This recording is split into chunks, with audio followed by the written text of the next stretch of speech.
هنگام گذرانیدن چوربینی‌های اپراتیوی جستجویی از جانب کارمندان میلیسیا، مرد 71 ساله ساکن پایتخت همچون گمانبر در صادر نمودن جنایات افباشی دستگیر کرده شد. نامبرده 27 دکامبر سال 2021 تخمین ساعت 14:30 دقیقه در حدود شهر دوشنبه در حالت مستی قرار داشته از حیثیت افباشی با مرد 29 ساله ساکن همین شهر جنگ و جنجال کرده، او را لطکوب نموده با کارد یک مرتبه به قفس سینه اش زده است. در نتیجه جبر دیده جراحات جسمانی برداشته در بیمارستان بستری گردیده است. اوید به حالت مذکور تفتیشات ادامه دارد.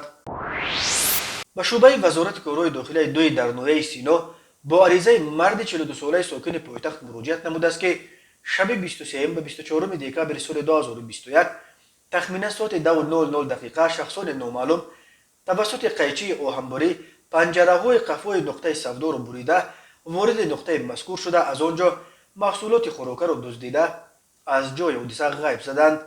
ضرر رسانیده شده 8800 سامانی را تشکیل می‌دهد.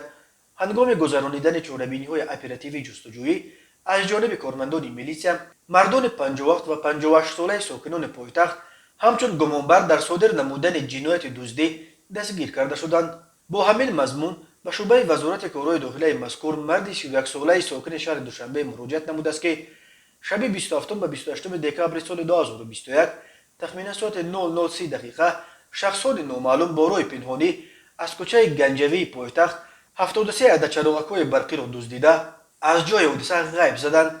ضرر رسانیده شده 20800 سامانی را تشکیل می‌دهد.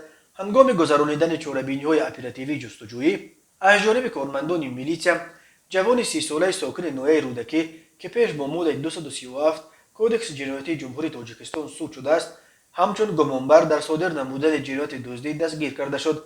وابسته به جنایت‌های مذکور تفتیشات ادامه دارد.